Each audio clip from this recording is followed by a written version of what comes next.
It's the greatest mystery in literary history. A divisive question with highly contested answers. Who was the writer behind the pen name William Shakespeare?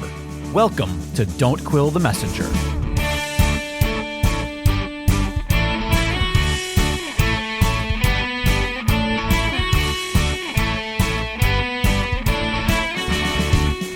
Here's your host, Stephen Sable. Welcome back, fellow Quillers, to your favorite Shakespearean-themed podcast. I am excited to welcome back one of our previous guests, a friend of the program, fellow podcaster, host of Pod Only Knows, and you can find that wherever you download your podcasts. He is also an educator. And he is here today to talk to us about his foray into teaching the Shakespeare Authorship Mystery to high school students. He is John Brooks. John, welcome back. Hey, Stephen. Great to be back with you. It's always fun to be on a podcast where I don't have to do the work. So, yeah, well, I know I've been a guest of your podcast as well, and I have to agree, it is kind of nice to just sometimes chat and talk and not worry about the technical stuff and just answer questions and have a good conversation. Absolutely. So you reached out to me recently to tell me that you have now, the last 2 years in a row, you have taught the Shakespeare Authorship Mystery to students. Tell us a little bit about, and you don't have to identify the exact school, but tell us a little bit about the school, the grades you teach, how this all came about. And then I have some questions for you about some of the aspects of that. Sure. So I teach at a prep school in New England. It's 9 through 12. And a couple of years ago, I took over teaching the freshman humanities program. So we've been doing this for about 10 years where the freshmen, instead of taking individual history and English classes, they take a 2-hour combined course called humanities, and we try to cover all sorts of areas of the humanities. So we read literature, we talk about different time periods, we talk about religion, we talk about all of it, right? It's a really, really fun course to teach, and I've gotten to sort of redesign it over the last couple of years as well. So it came to last year, we got to Shakespeare. Last year, I taught Julius Caesar. This year, we did Midsummer Night's Dream. And it was sort of a moment where it kind of occurred to me that I couldn't, in kind of good faith, teach them Shakespeare without teaching them the authorship question. That at this point, in sort of my own Shakespearean life, right, I can't separate those two things out. So in the interest of giving them a really sort of much bigger picture of Elizabethan England and the complexities of Shakespeare and the question over history of what we know and all of that sort of thing, and just also because as you know and I know from our conversation in the past that the context of the plays, if you are a non-Stratfordian, right, changes quite dramatically. So I kind of came to a decision where I was going to throw them all into the fire and turn them into heretics, and bring up just an introduction to teaching Shakespeare, spending a couple hours going over sort of why there is doubt and also why I lean very heavily towards Oxford as the author, and it's gone fairly well so far. So let me get this straight. As an educator, you determined that it was wise to demonstrate intellectual honesty and integrity in teaching the history of who we believe William Shakespeare is, was, or could have been. Yeah, wild, isn't it? That's so refreshing. I don't even know what to do with that. I mean, it's always been sort of a thing for me as a teacher that I just can't teach things I don't believe. It's whatever. And part of the thrill of teaching for me is connecting dots and putting these things together. And like, I just realized very quickly that there was no way I was going to be able to teach Shakespeare just as text, and that I needed to give it the historical background that I think it deserves, and through the lens I think that background should be viewed. So yeah, exactly right. I decided that it was good to teach the controversy, as it were. So well, both of those plays that you mentioned, I mean, Julius Caesar, for instance, I don't know how you can, I mean, I know how you can, but I don't know how you should or why you would teach Julius Caesar without explaining how it fits into context in Elizabethan England, and 100%. some of the messages of the play that are so cautious about how brutal and bloody and horrible civil war can be in a country that had a history of brutal and bloody civil wars, and suddenly it was in a place where that had ended for a period of time, but now you have a monarch who has no successor, and the impending risk of potential civil war is constantly lingering over the country like this dark gloom shadow of history that I believe is part of the point and the message of that play. No, you're absolutely right. I mean, that was sort of part of the thinking as well, is that the way to understanding Julius Caesar as a commentary on the political machinations of the time, and also some of the very sort of transparent, subversive political, like machinations that are going on in Julius Caesar. The idea of one like William Shakespeare writing that and getting away with it, right? It's just kind of really hard to fathom.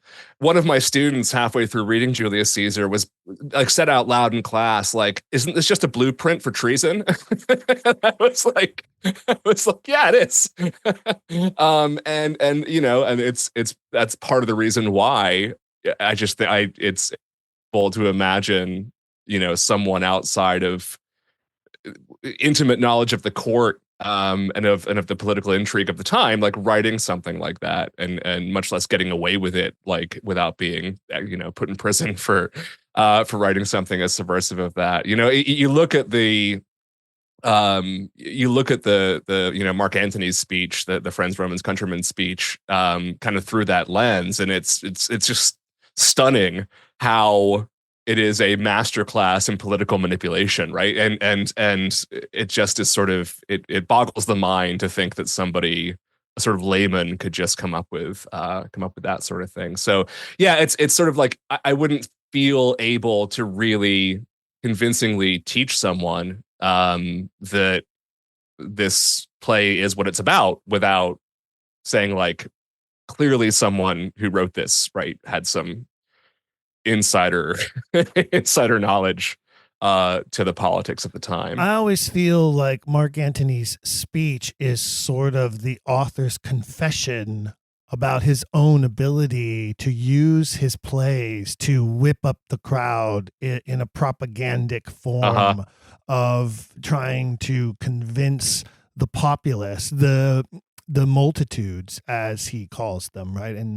And demonstrate, especially with like the tearing of Sin of the Poet, for instance, demonstrate how dangerous mob rule can become when it has been manipulated to such a degree and then unleashed upon the aristocracy. Yep.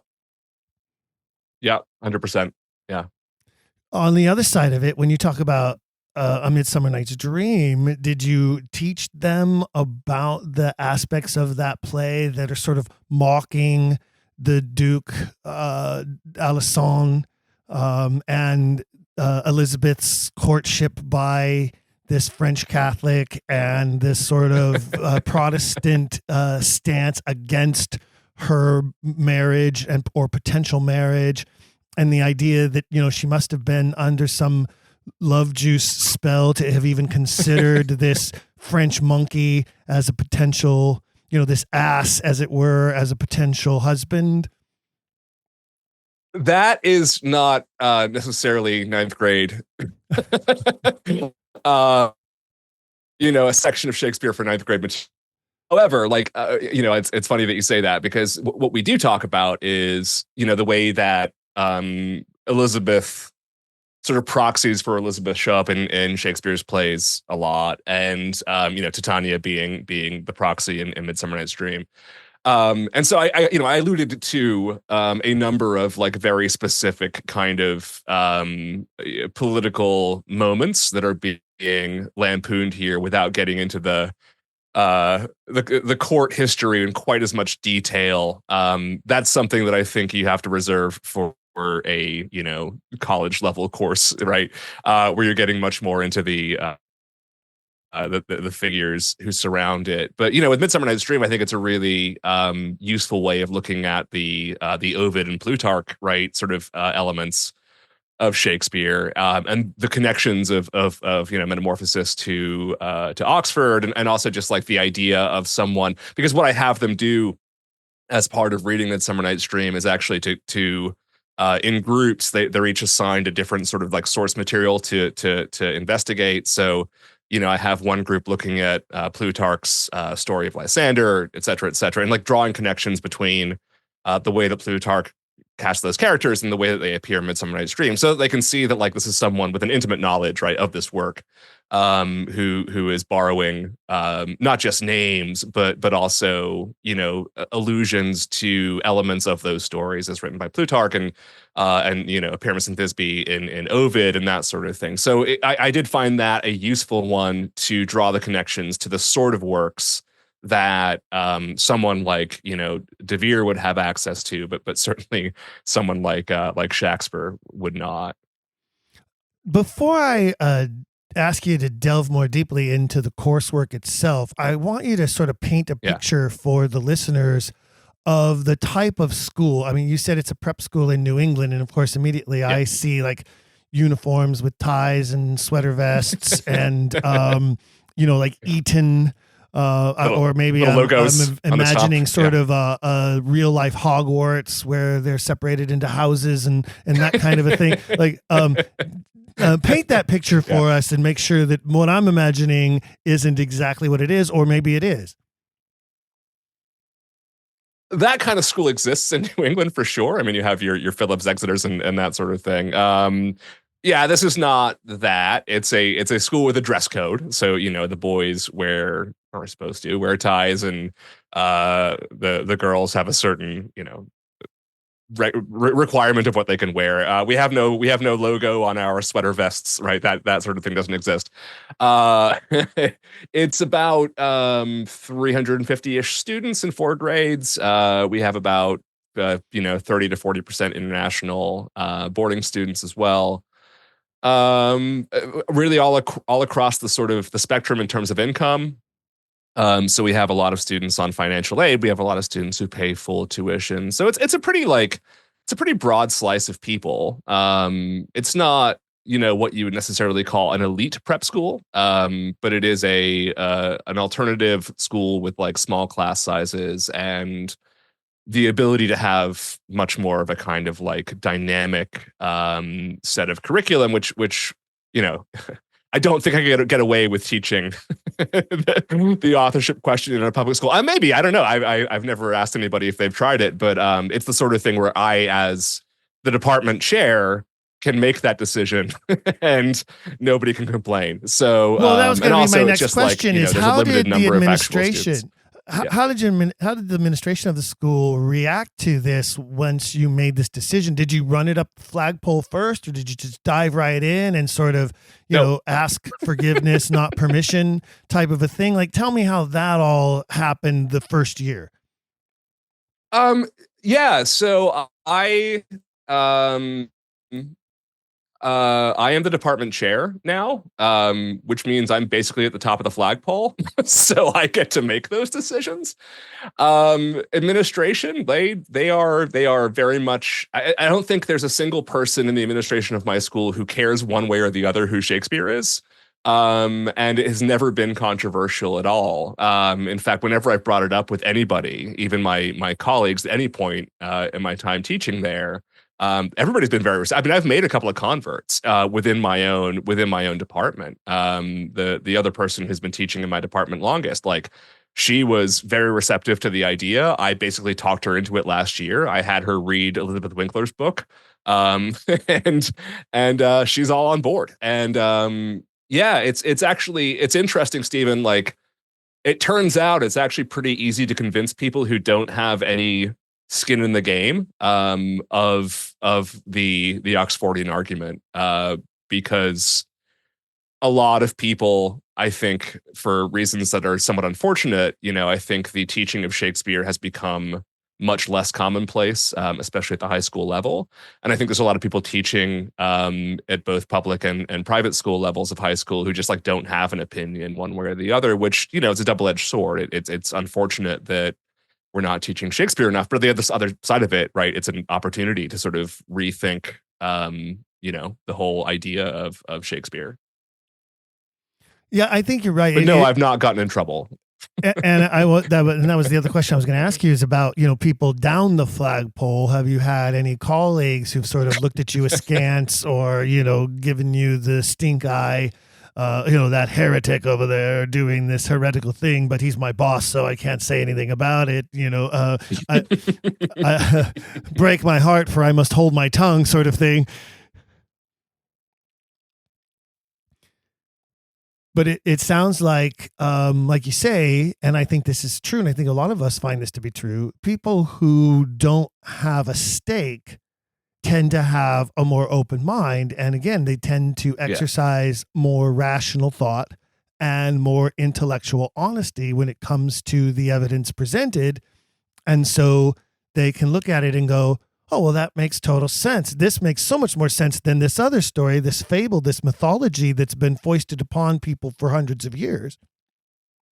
Yeah. Yeah. How have the students responded? Very well. I mean, so, part of the sort of advantage that I have as well is that it is ninth grade. So for a lot of them, it's their first experience of Shakespeare. And so they're even more open-minded than, some of my colleagues who I've converted, might be coming into it.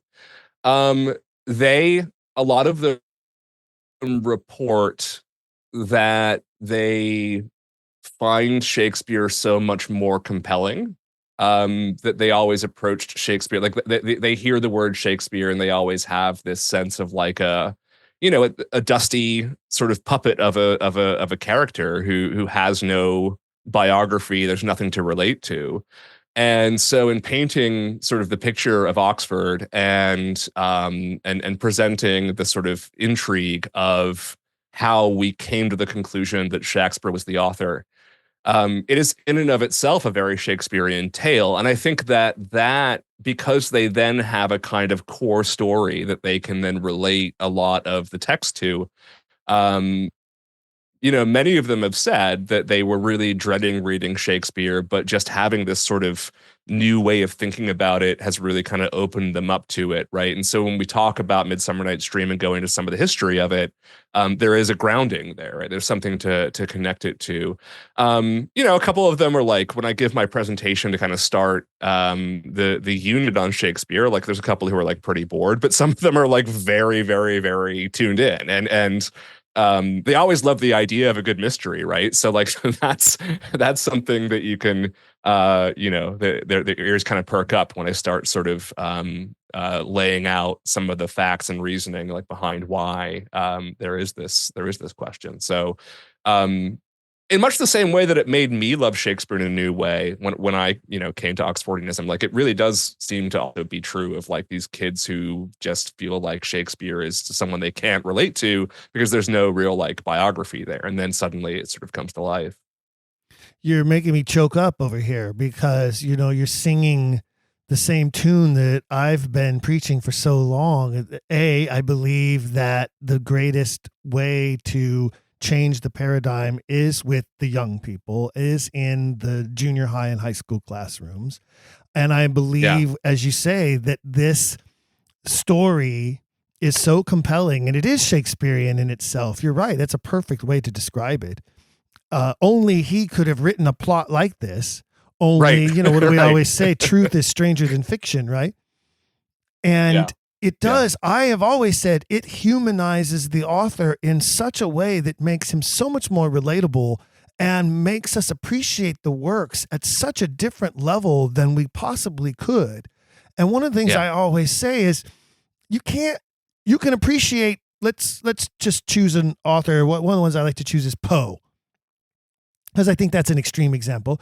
You can appreciate the writings of Poe, but then when you learn about the tragic and dark and death-filled life that the man suffered, now suddenly the empathy inside your heart and your soul when you're reading his works comes to life within you and grabs you by the heartstrings. You know what I mean? Yeah. Yep. 100%. Yeah. Yeah. It's you know, I think of myself as a high schooler, and you know, the two plays that I read my 9th and 10th grade year were two of my favorites, right? Was Romeo and Juliet and The Tempest. And I love those plays because I think the first time I found out about the ending of Romeo and Juliet, I was like, oh my God, that's so bleak, right? And like I, you know, when I was probably like in 6th grade or something, long before I read it, but I was like, that's intriguing. And you know, The Tempest, I think, is just it's a fantastic play. And there's a lot of like, you know, philosophical questions asked in The Tempest or whatever. But like, it was falling in love with these two plays, right? And not necessarily falling in love with like Shakespeare. And I think that is like a thing that I am trying to sort of fix, where I want them not just to enjoy the plays and to relate to the plays and understand them and to like, you know, parse through the language and all that sort of thing. But I also want them to like fall in love with this whole sort of like canon and this whole sort of way of writing, right? As opposed to just kind of picking individual plays and being like, this one's good, right? And then also understanding like why the bad ones are bad. You know what I mean? So that is sort of me thinking back to my own high school experience and sort of trying to apply that as well, you know. So sort of walk me through it's a unit, so it's not an entire year of Shakespeare, right? Is it one semester? Is it one quarter of a semester? It's about a month. Okay, about a month and a half or so. Yeah, about 6 weeks. Okay, so about a 6-week unit of sort of reading, analyzing, absorbing a Shakespeare play and learning a little bit about the mystery behind who the true author may or may not have been. And you mentioned that you sort of begin with a presentation of, okay, here's what we think we know. Here's what other people think they know. I'm guessing is sort of how that goes.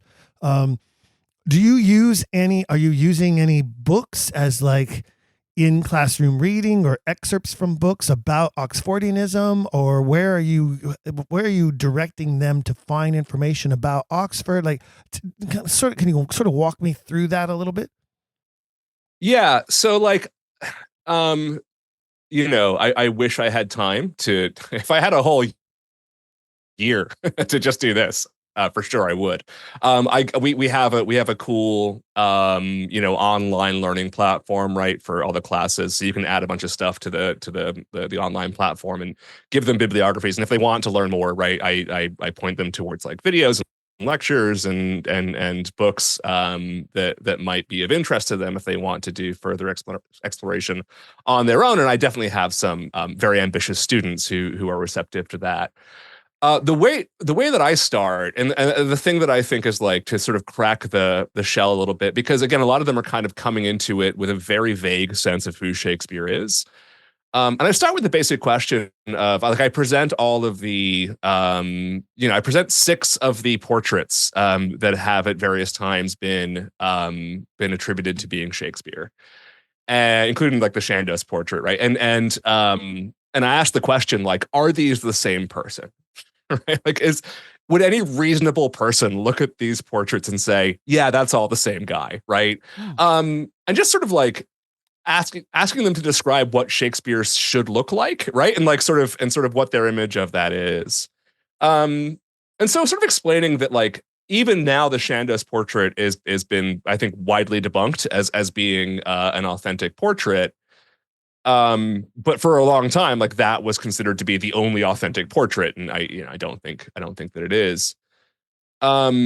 So I go from that usually to just sort of like, giving them sort of starting with this idea of like this image that we have of this person, what we think we know about this person, and like what comes to mind when you think Shakespeare. And then I walk them through the Drochat engraving. And I think like that is a really good place to start, because if you really go through the history of the Drochat engraving, and if you really go through the impossibility of the Drochat engraving and the sort of obviousness of the lack of humanity and the line where it's sort of it's the mask outline and all that sort of thing, that kind of gets their ears perked up a little bit, right? Like that's the sort of thing where they're like, "Oh, that's interesting," because anytime you look at anytime there's like a Shakespeare exhibit, or anytime there's like a image of Shakespeare on a book, like it comes from this, right? And it's like this is just not a real picture of a person.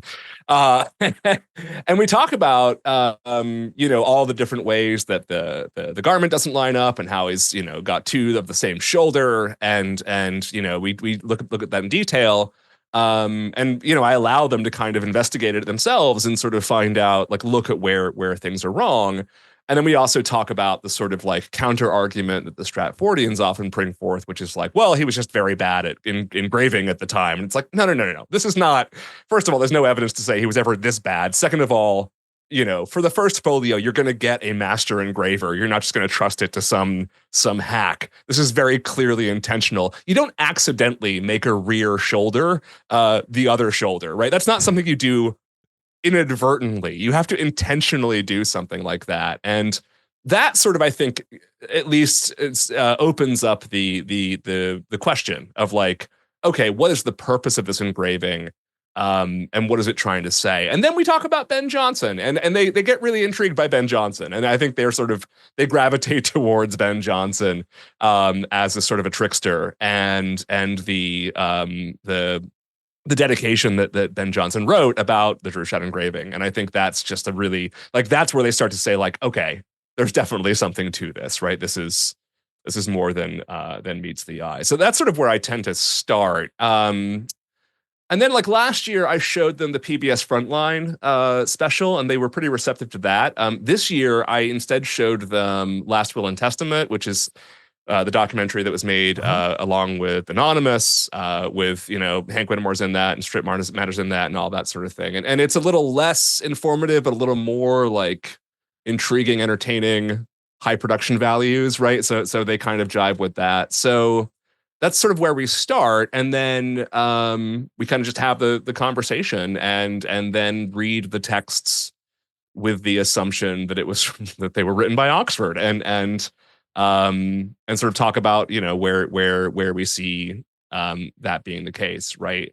I'm also just like very careful not to make it all about Oxford, because I also want to make it about the play, right? So I'm trying to balance that out, so it's not just a investigation of the authorship, but also like we actually are reading A Midsummer Night's Dream and like laughing at it at the same time, right? So, but yeah, I found the more kind of visual elements of it, right, are the ones that grab them the most and bring them into the question, as opposed to being like, just sort of painting the scene of Elizabethan England and being like, well, can you imagine this, like, grain dealer writing these plays, pish posh, we right? do have, it's a better entry point, I think. There are some existing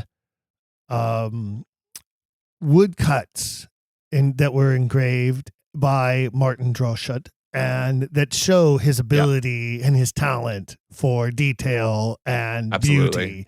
So you're right. I mean, there are examples we can go, okay, wait a minute, this guy was really good at this, and suddenly he wasn't. I mean, so there is that evidence, which I think would be interesting maybe to show them too. But I love that that's where you start, and the fact that those kids are getting an analysis of that iconic image is probably far more. I mean, you're doing so much, John, to give them something that is so much more than most people ever will examine when it comes to this iconic image that has existed for 400 plus years, that as you say, shows up everywhere. I mean, it's on it's as bad as Marilyn Monroe and Elvis Presley when it comes to how much merchandise there is with that image upon it. Yeah. And so I think that's fabulous. That's fantastic.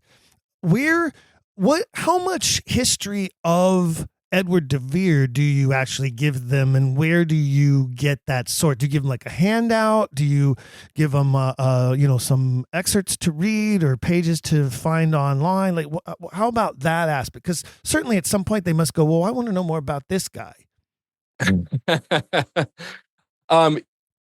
Yeah, again, that's something that I put on the platform for them to further investigate. But it is something that I incorporate. So, like when I do my introductory sort of day, it's 2 hours, right? It's just 2 hours of like video and lecture and slideshow and all that sort of thing. And so once I kind of established the idea, like that there is a lot of doubt about this idea of of Shakespeare and Shakespeare. And whether or not this image that's like the first thing I actually do, I should have said this, is like I asked them to like have me draw Shakespeare, right? So I will go up to the Clear Touch board with my light pen, and I'll be like, "What does Shakespeare look like?" And I just have them yell out like, "Oh, and he's got the frills and he's got the goatee," and like I'll be like, "Okay, is this it?" Right? And so I do this very, very poor cartoon Shakespeare with all the details. And they're like, "Yeah, that's him," right? And so just this idea that you can very quickly, like the image of Shakespeare that we know is a cartoon, is so sort of cartoonish, right? That it's very easy to just sort of like hit the fine points, and then anybody can be Shakespeare, basically, which is why there's all these different portraits attributed to him. But so once I've made that as sort of established, like there's doubt, there's a good reason to think that like this guy did not write the plays. I then am very transparent, and I say like, and there have been a lot of candidates, and I go over some of the candidacies of the past, right? And like, the idea that like Elizabeth was the author, and then I kind of like shoot down why those probably aren't right, and then I say like, here's who I think is the author, and then we spend a good hour or so just I give them my own sort of breakdown of the highlights of the life of de Vere and the parallels between de Vere and Hamlet. And also, quite a little bit about Burleigh and why and all that sort of thing. So I mean, like I would love to like teach a full class. And I'm sure I could like get away with it, right? At some point, for upper level students who are further interested in Shakespeare, like to really get into the Oxford question. And maybe at some point down the line, I will introduce that class if I feel that that's not sort of pushing it too far, like a heretics semester on Shakespeare. But yeah, I give them, I think, enough to give them the context that makes them see the plays in the way that I think where they have enough that they can sort of be like, okay, so I understand enough about this guy's life and his background and his his sort of tragic story. I talk about the whole like the countenance Shakespeare's like that whole thing, and sort of about the way that the work of Shakespeare is just clearly written by someone who is just like flaming with life, right? And that is exactly who Oxford was, right? An erratic, difficult, human being, right? Like through to the core. But just enough to like give them that, right? So that they have an idea in their head of who the playwright is as they're reading it. But I always want my students to like follow their own passions. And if it's something that they want to learn more about, like the resources are there.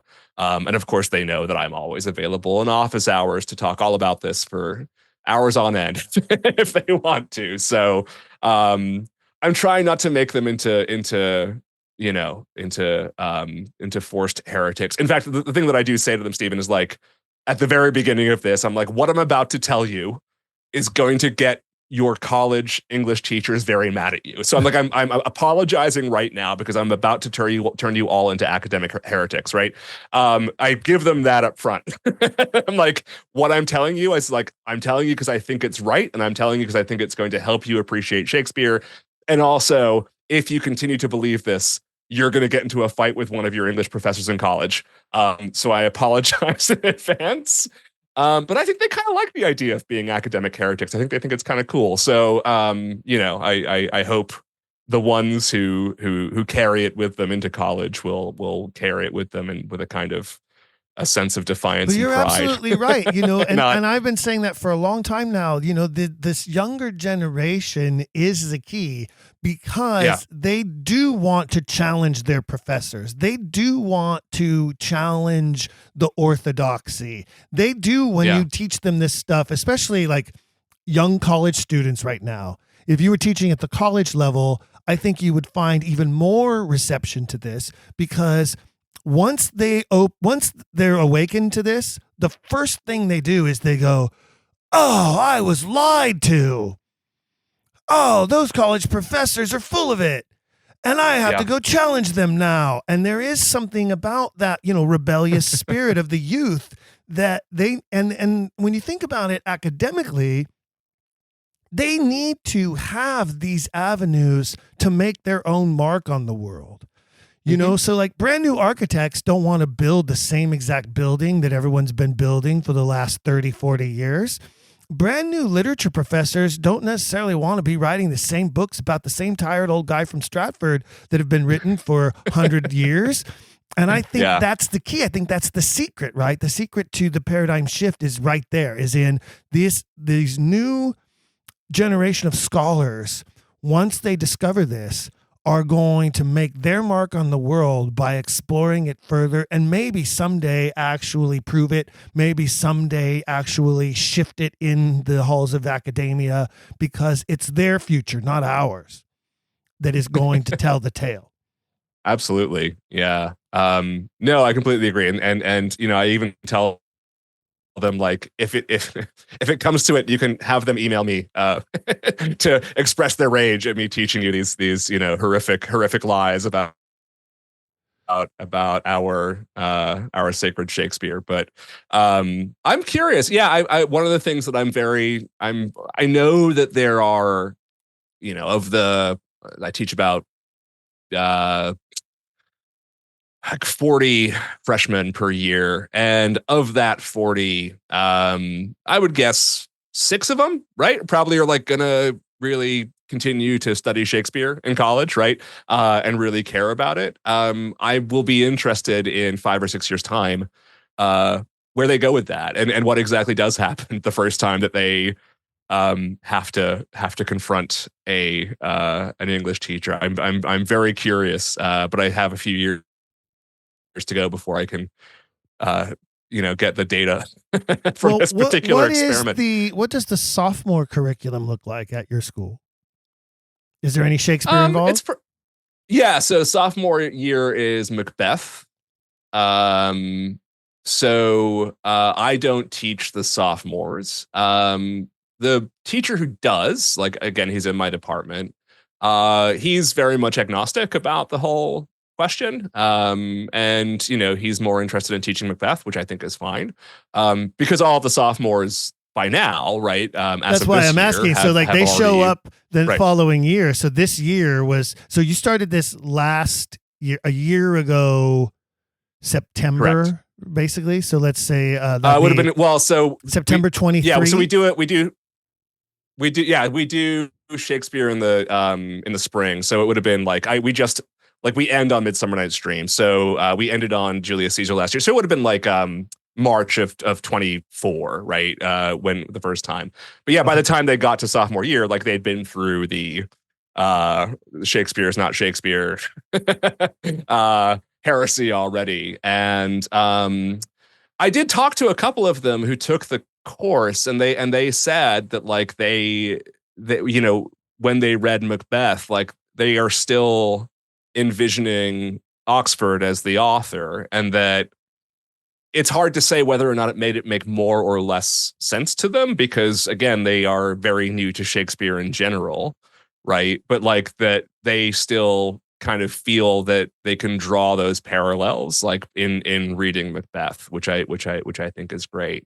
Again, I do not expect all of my freshman high school students to like ever care about this after they leave my classroom. But like, there are definitely a handful of them who are certainly like future scholars of English and probably English majors, who it's really great to hear, like, they still sort of view Shakespeare through that lens, because they were so convinced by it last year. So yeah, there's nobody in my department who is averse, who's a a diehard Stratfordian who is going to quit because I'm upsetting the status quo, which is great. And my colleagues are fairly young. The guy who teaches the sophomore English class is in his mid-20s, right? He's fairly recently out of grad school. So, I think he's also just like innately receptive to that idea as well. There's nothing sort of that's sort of ingrained in him that where he insists that it must be the Stratford man. So it's a very lucky sort of set of circumstances that I'm dealing with, honestly. And I feel like it's incumbent upon me to take advantage of that and use it to kind of push this idea. Absolutely, man. I mean, first of all, in a circumstance that would be more restrictive, it would be more courageous, perhaps, but it is courageous of you to do. Yeah. And I would argue that in these last 2 years, you have done more to advance Oxfordianism than any of the Oxford societies or clubs that exist out there, who keep putting out the same stuff over and over again to the same group of people every year and aren't actually making converts at all. And look at what you're doing. Look at what you are accomplishing for the future of the truth. And for me, it's about getting to the truth, right? And I think that is incredible and magnificent. And kudos to you. I mean, you deserve to be acknowledged for the work that you're doing. And that's why I asked about, well, how did the sophomores respond to Shakespeare this year? And Macbeth is one of those plays where it's very sort of a catch-22. On the one hand, it doesn't really require any authorship knowledge to enjoy the play and to see some of the major themes and messages. But on the other hand, it's one of those plays that if you do dive into that swimming pool, the depth of that pool and the connections to Oxford's life and his experiences and the people he's writing about in that play is immense, right? So it's sort of a... right. And obviously you can't really dive into that with high school sophomores, especially if you have a teacher who isn't familiar with all of that. But I would hope that there could possibly be some follow-up to at least give them resources. Okay, in sophomore year, you're going to get Macbeth. Here's a place you can look to find out more about how that pertains to Oxford. In junior year, it's American literature, isn't it?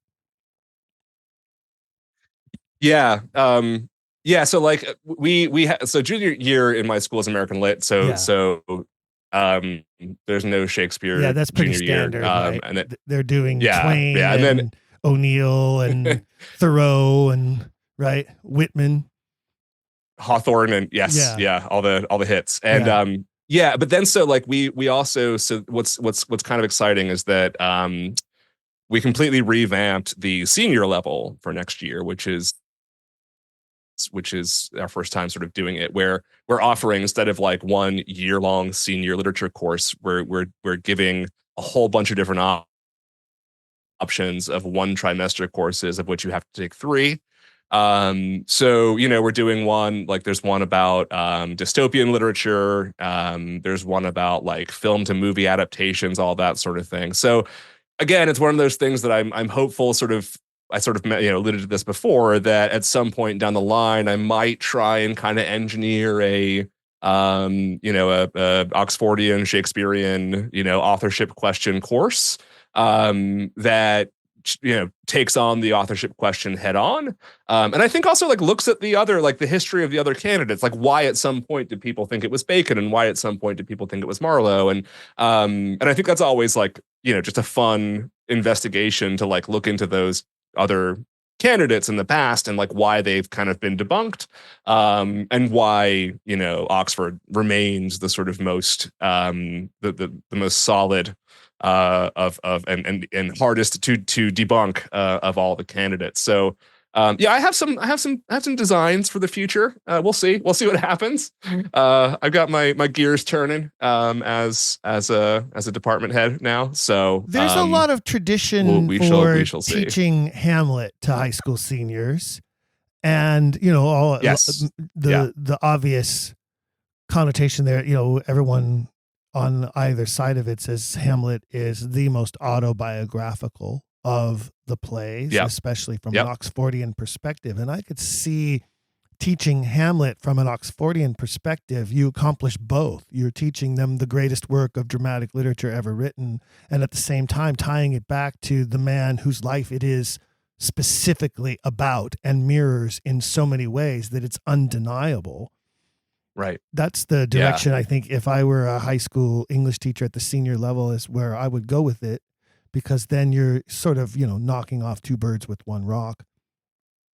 Yeah, I mean, I think something like reading, Hamlet alongside like Shakespeare by Another Name or something like that, right? Would be really, it'd be a fun way to to have a trimester of English for sure. So I don't know. We have the curriculum set for next year already, so it's not happening next year. But I might play with it for a couple years from now. Well, I'll be also curious I'll to just turn see my whole how this year's freshmen respond as next year's sophomores, and in continuum, right? That will be really interesting to play out over the next several years. And if you look at it, the very first freshman class that you taught this to next year will be juniors, so it's a moot point because it's American Lit.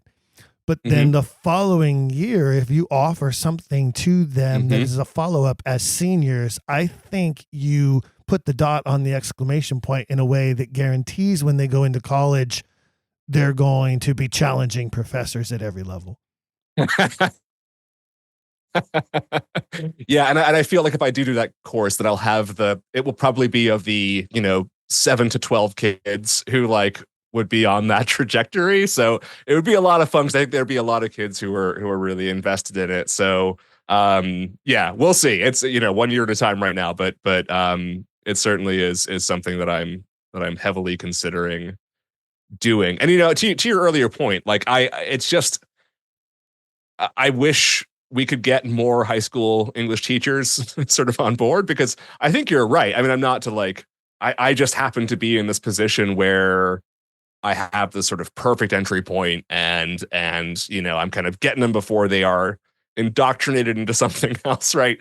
And if the Shakespeare Oxford societies, the various ones that exist, spent more energy, I think, like really reaching out to high school teachers, rather than sort of the academy, who is going to reject them anyway.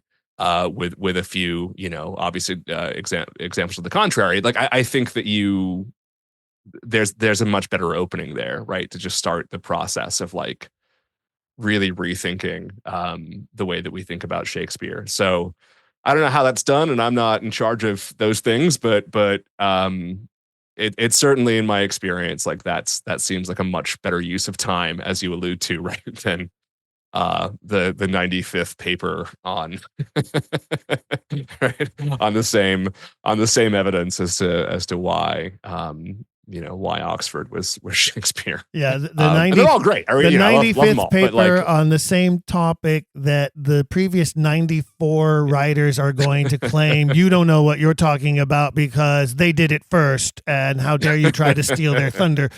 Yeah, I know it gets ridiculous. But along those lines, let me ask you, John, would you be willing to share your syllabus and your course materials with other high school freshmen English teachers who might be interested in trying this, but they just don't know how to go about it?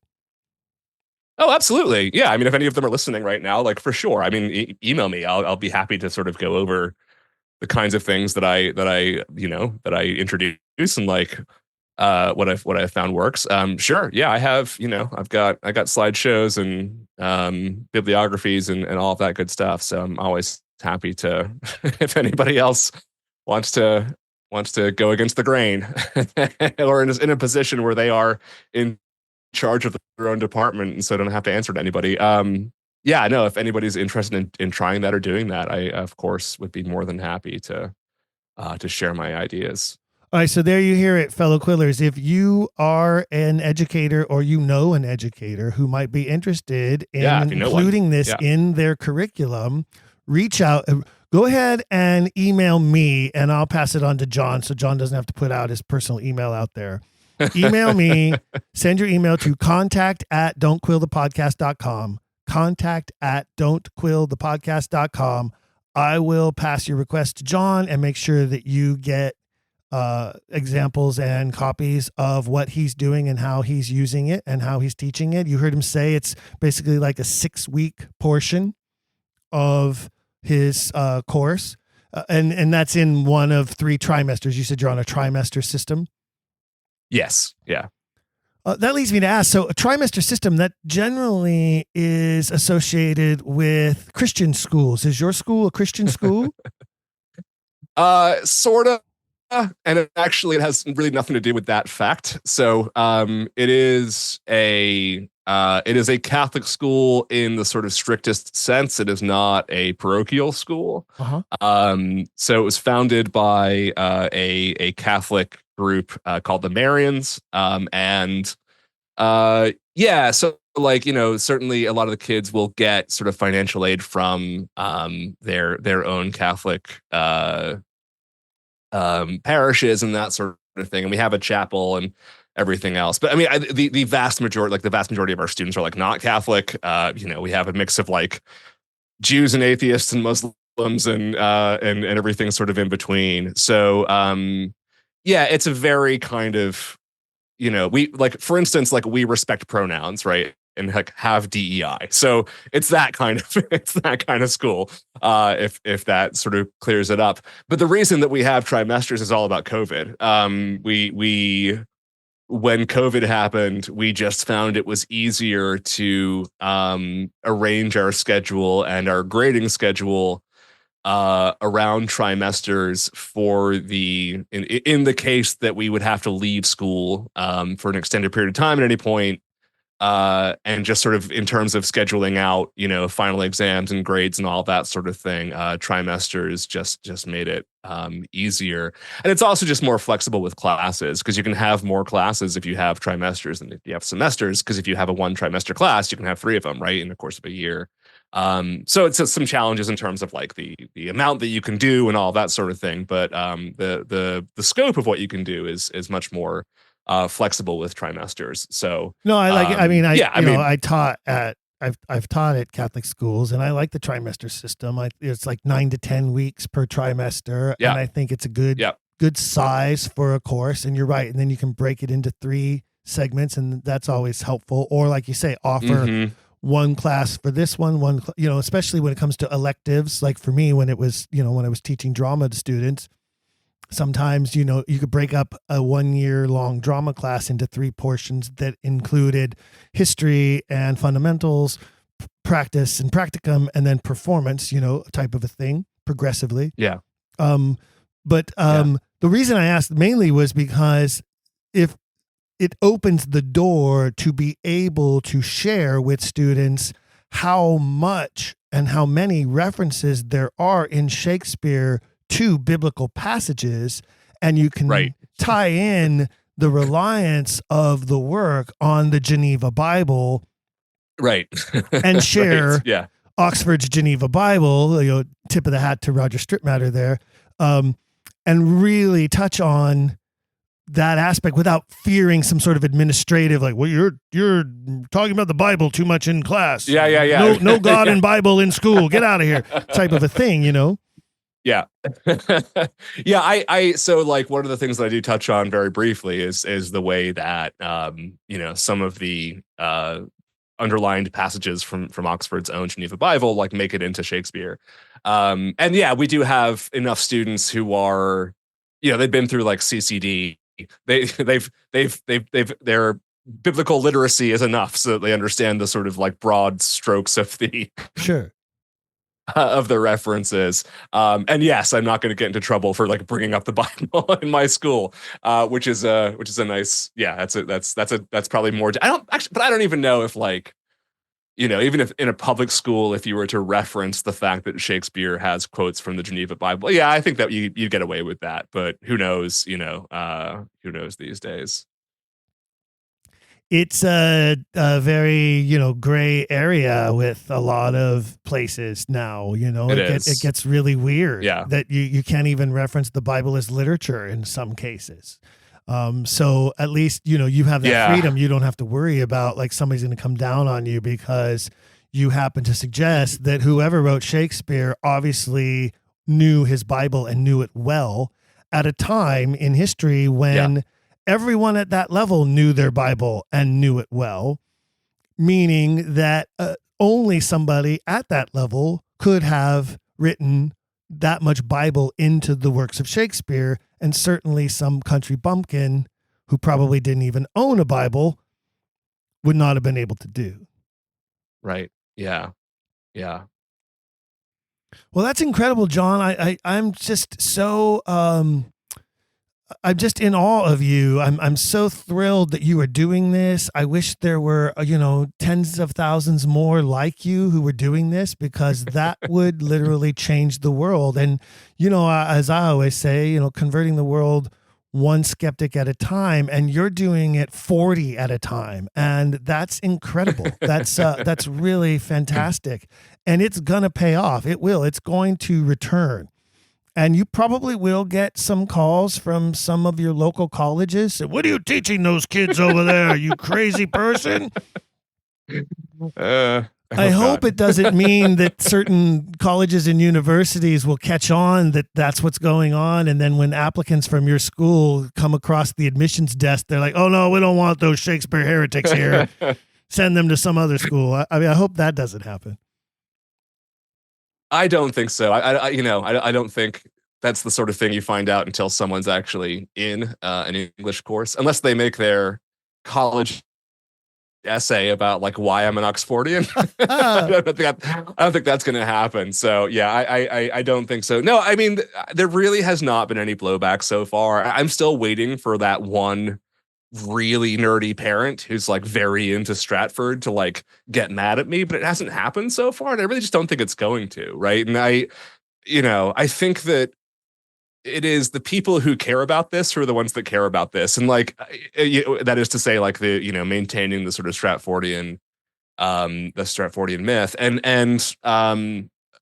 I just don't think that they're they tend to be pretty deep within the sort of English academia world. And, a lot of like the liberal arts colleges in America, like I think they're more open to this kind of idea, even for the English departments there. So I do think there's a generational shift happening in academia as well that I think is probably going to make this a lot more receptive, right? That younger people are entering into becoming college professors now. And, I think people of my generation, for instance, and like the generation below me, are probably just more sort of wired to be receptive to it. So we'll see. I do, again, I hope that what I do, I'm not the only one doing it in the country. I kind of doubt that that's the case, but like, yeah, I really do think that as long as you kind of start early and sort of plant the seeds, that will go a long way to sort of changing the way that this is sort of perceived by academia. But we shall see. Well, there's an interesting aspect to the commentary there, as you say. You haven't had a parent yet out of let's call it 80 kids. Not one parent yet has come to you and gone, "What are you teaching my kid, you crazy heretical lunatic?" Yeah. And I would guess that the average age of the parents of those students is late 30s to 40. Yeah, early they're younger 40. than me. Yeah, it's annoying, but yes. And the sad part of that to me is they probably didn't get a lot, if any, Shakespeare in their education to make it matter to them. And right. So there is an Exactly entire generation that's sort of devoid of the greatest English writer of all time, unfortunately. And so on the one hand, it creates a blank slate for us to share this mystery with that whole generation and the generation coming behind them. But on the other hand, it's sad because the context isn't there, and the knowledge and the desire to know might not even be there either. And so that part of it, I think, is part of the uphill battle that we're dealing with. Yeah, for sure. And, right now there's also a certain level of cancel culture of Shakespeare. He's the white patriarch, and, he's the sexist and imperialist and all of that. And so there's some of that happening too in the halls of academia, where they're literally just not teaching him anymore because he represents, all these terrible things that they're railing against on these liberal college campuses. Yeah, I mean, I think that, like, well, to a certain extent, I think that certainly expanding the what we consider to be like the core canon of the English language is good, right? I think, like, certainly teaching people aside from Shakespeare and aside from just the traditional sort of like elites of literary history is good, and that diversity in types and sort of origins of literature is good. But I think one of the reasons why, again, like, this is such an important topic for me, and why sort of framing this through the Oxfordian lens is so important to me, is that I think it's harder to accuse Shakespeare of those things when you have a better understanding of, like, who the person is. Like, when there's an actual human being attached to all of those ideas through which they can be filtered and understood.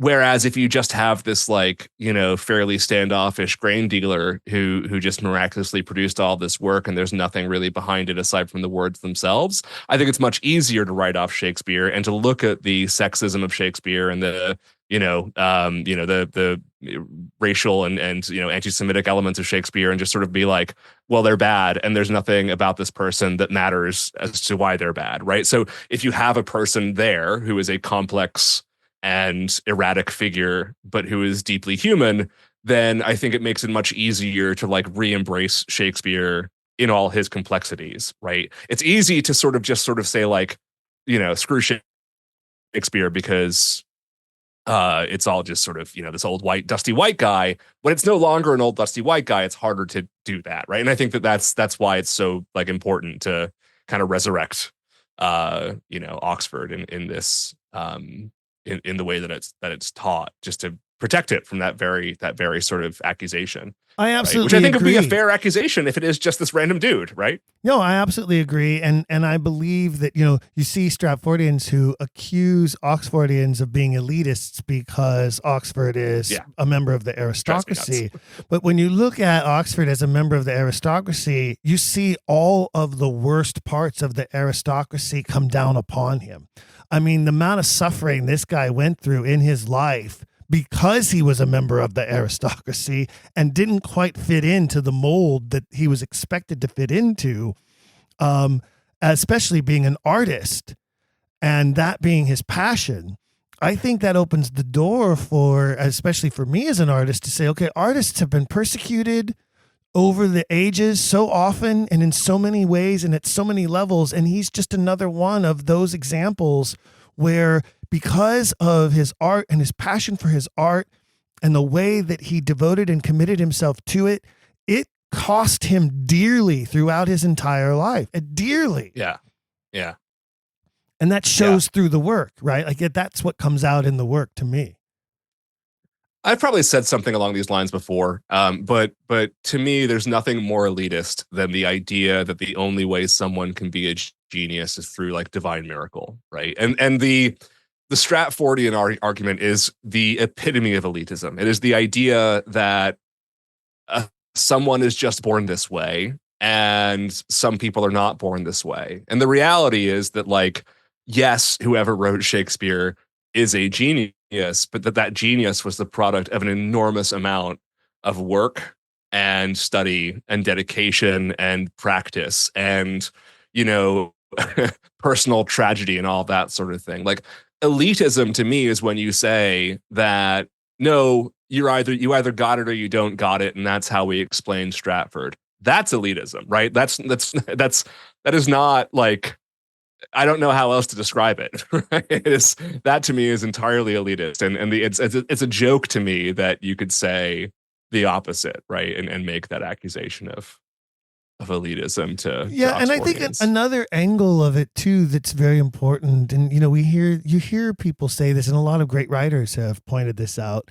The only way to truly have empathy for others and to truly understand your condition and the conditions of others is to travel, is to see the lives of people in different places in the world. And the thing that we have with Edward de Vere is we know he was, for all intents and purposes of his time in life, a world traveler. And I think that you see that in the works as well. And that's why I think that it's not accurate to say, oh, he's this, white patriarch, misogynist, sexist, xenophobic. And I say that that's absolutely not true. His female characters are some of the richest characters in the canon. His appreciation for people of every level, from peasantry to the highest classes in various places in the world, are clear and are very well exemplified in the characters that he writes at every one of those levels. You can't write a play like Othello or a play like The Merchant of Venice without having recognized the plight of minorities and marginalized peoples. And I think that is so essential to understanding the canon as well, that you don't get with this mythological guy who we know for a fact never left England once in his entire life. He barely even left Stratford or London, for that matter. Right. Yeah. Yep. Well, fantastic, John. I'm so thrilled that you were able to share and take the time to share this experience with us, and that it's going so well. I will reiterate, listeners, if you are an educator, if you know an educator, if you would like to have access to John's resources, why reinvent the wheel? He has the stuff right there available. He's taught it 2 years in a row now, so he's been able to sort of massage it and perfect it a little bit from year after year. Write to me, contact@don'tquillthepodcast.com. I will pass it on to him, and he will get you the files. Let's have more of this. In fact, if anyone out there who is affiliated with any Oxford-based society or private club, you should be investing in this. You should be spending every ounce of your time, energy, and resources in this, doing this, and nothing else but this. That's my position. I love it. I love it. Before we go, can I ask you one quick question? Of kind course. of off topic, but I'm curious to your thoughts about this. So the movie Hamnet is coming out this summer with Man of the Hour Paul Mescal, who is currently in everything. How should we brace for impact? Are we going to have more people believing that this is this very fictional story that a writer made up of Shakespeare and his son, treated as history? What are your thoughts about the impending release of Hamnet the movie? Well, you remember the movie that came out a couple of years ago now, I think it is, with Kenneth Branagh. The Kenneth Branagh one, yeah. Where he retirement played movie. Shakespeare in his retirement or whatever, like returning. There was a lot of hullabaloo and hubbub about that film on both sides of the aisle. You know, the Stratfordians were like, see, this is so important to understanding the author, and Oxfordians and skeptics of all kinds, whether they're Marlovians, Baconians, whatever, Northians now, Nevillians, they're all out there. I always point to Stanley because he was Oxford's son-in-law, and I'm like, go figure. People think it's Oxford. People think it's Stanley. Well, maybe it's Stanley finishing some of the works of his father-in-law, Oxford, because he inherited the manuscripts. How about that as an idea? Anyway, I think that movie sucked so bad that there was all this hubbub and hullabaloo before it opened. Then after it opened, everybody went, well, it doesn't matter because that movie sucks. And and there was no, that was the end of that. I anticipate that the same thing will happen with this film because it's all cloth, right? It's whole cloth. Yeah. What do they have? We live in a world, this is part of what I think is to our benefit.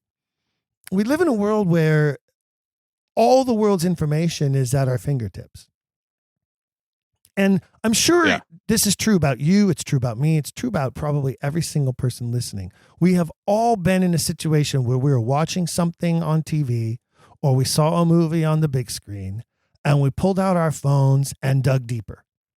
Yeah, that's true. Right? That's true. true. I wonder how true that is. Or I wonder where that came from. Or I wonder what this... The historical accuracy tab on Wikipedia. Sure. Right. Yeah. Or even sometimes just, what else have I seen that actor in? Or what other films has this actor been or done? Or where did their career come from or whatever? Sometimes it's, wow, she's hot. Are there any nude photos on the internet of that actress? No, I'm kidding. No, I'm not kidding. Anyway, we've all done it, right? What I feel like is with these types of movies, when people do that, they're going to be disappointed always. Right? They're going to do some research and go, well, wait a minute. We don't know any of that shit. That's all made up. Wait a minute. None of this is all fantasy and fiction. There's nothing real about this, and it doesn't connect. And hopefully if they dig even the next layer deeper, some stuff's going to pop up like the Earl of Oxford his life is a model for the real Hamlet story. Yeah. There are so many parallels. It's undeniable that either the author was him or the author knew intimate details about his life and wrote it about him. You know what I'm saying? Yeah, no, for sure. I don't have any fears or concerns about that at all. Okay. Yeah. Fair enough. I'm just bracing to be annoyed by people. That's that's because it is it's Mescal is obviously a very hot actor right now, and Chloe Zhao, who directed it, is a very good director, and so I assume it's going to be a pretty decent fantasy of a movie. I just is he playing Shakespeare? Yeah, he is. Yeah. Oh, cultural appropriation. You can't have a Hispanic man play the greatest English hero of all time. Paul Mescal's English. He's not Hispanic. He's English. Oh, okay. With a name like Mescal, I thought, he's got to be Spanish. No. He's I think he has Spanish heritage as well, but he is through and through a pretty English guy. So no cultural appropriation. All right, very good. In this I will say that incident in the life of Will of Stratford is probably the only and most humanizing incident in his life that we know of. Yeah. Right. The loss of a child is a real thing. And I can't imagine, nor do I ever want to spend any time imagining what that feels like. I know those who have suffered it. Yeah. And so that in itself, of course, is that would be the one that you could really land on and go, okay, this is where this character suffered, that we have some evidence that he actually suffered. The rest of his life, though, is really whether it's, I'm going to sue you for a few shillings here, or I'm going to get arrested for hoarding grain during a famine over there, or I'm going to charge a priest for drinks. Yeah. I'm going to be forced to marry my much older wife because I knocked her up. Then I'm going to abandon her. I'm never going to teach my daughters how to read.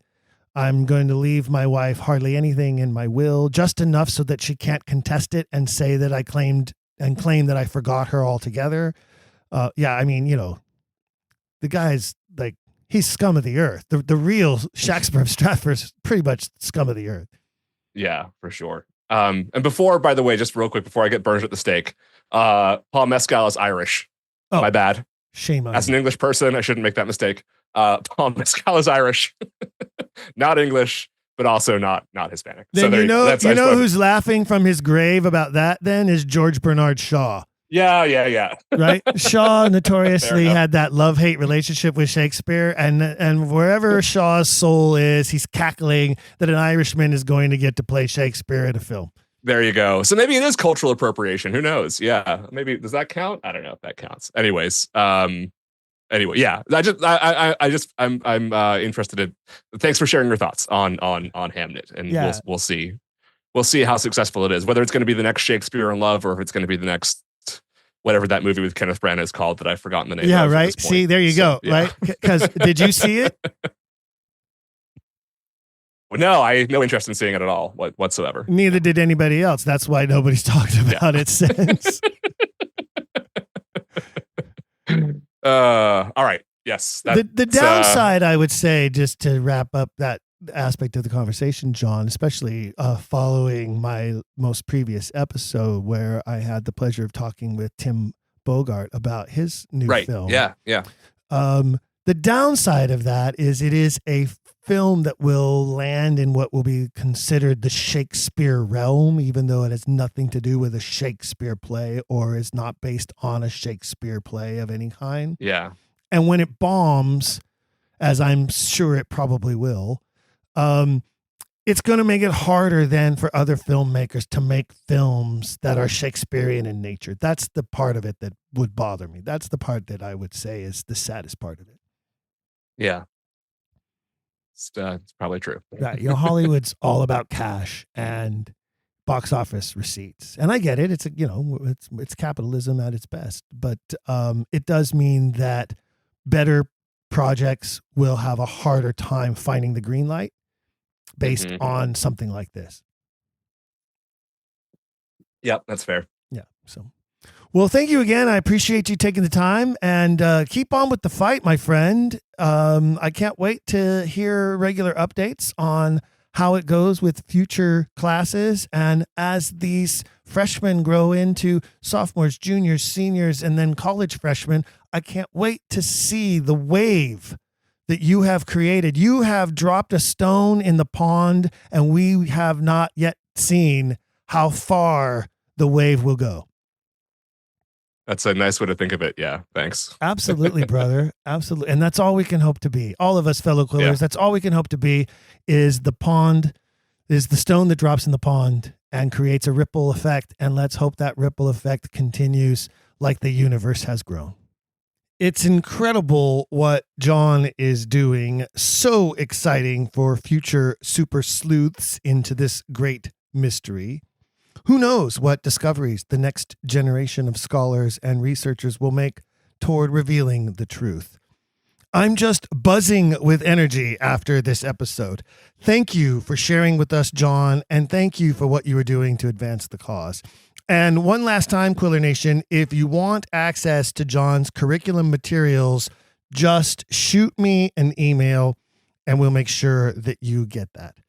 Also, I'd like to remind you that I have a PowerPoint presentation I have delivered some dozen or so times for select groups, Rotary clubs, chambers of commerce, women's clubs, classroom presentations, even dinner parties.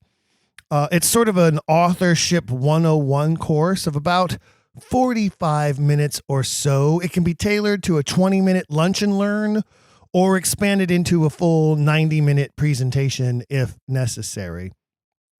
So write to me and I will give you access to it so you can use it to spread the word if you want. Remember, contact@don'tquillthepodcast.com, contact@don'tquillthepodcast.com.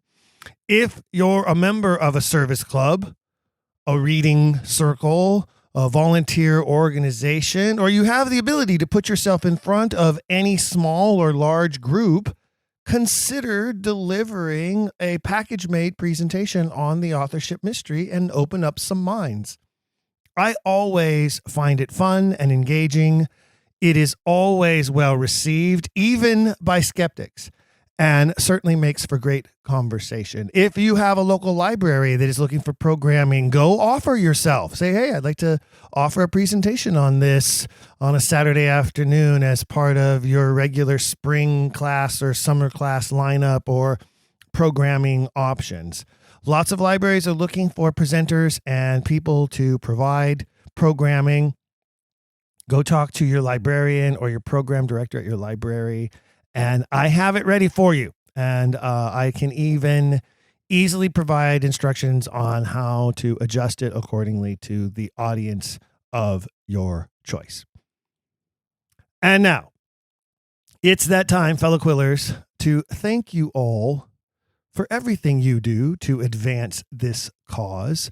Whether you are sharing the podcast with others, forwarding our social media posts, or contributing to the show through our Patreon page, we are grateful to you. We are grateful to you all for your loyalty and support. And I'd like to acknowledge our March Quiller of the Month, Jen Swan, as well as our April Quiller of the Month, Ava Varelas. Thank you both so much for being loyal quillers at the serial quiller level or above. And congratulations to you both for being Quillers of the Month. Jen and Ava, thank you again. And I hope you enjoy your free item from the Quiller Swag Shop. And now, to spin the wheel of destiny and help us discover the true identity of the May Quiller of the Month, here is our very own producer, Jake. Thank you so much, Stephen, and hello to all the Quillers out there. Once again, I am given the honor of drawing the Quiller of the Month for the month of May 2025. Goodness gracious. I will get right to it without any further ado. The names of each and every one of you qualified patrons is loaded up into the wheel of names. It is a spinning. And the Quiller of the Month for May 2025 is John Eddings. John Eddings, longtime Quiller and friend of the pod. Congratulations and thank you.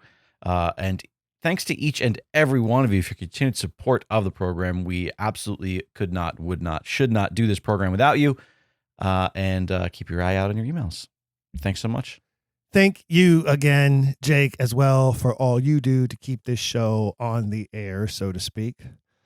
Perfecting my technical glitches, cleaning up my failed recordings, and creating the fabulous artwork for every episode. I love you, buddy, and it's sometimes so hard to believe that we've been at this together for more than 7 years now. 7 years and counting, fellow Quillers. Let's keep it going. There is so much more to discover and learn, but only if we keep asking questions. If you've enjoyed today's episode, please leave a rating and review in your podcast player. For even more, visit our website, don'tquillthepodcast.com. There you can find official merchandise in our shop, as well as a link to our Patreon. This show is made possible by people like you. We hope you'll consider showing your support by becoming a monthly patron, where you'll receive bonus material and tons of exclusive perks. You can also join in the conversation on our Discord and by following us at Don't Quill the Pod on all social media. All of this can be found at don'tquillthepodcast.com, don'tquillthepodcast.com.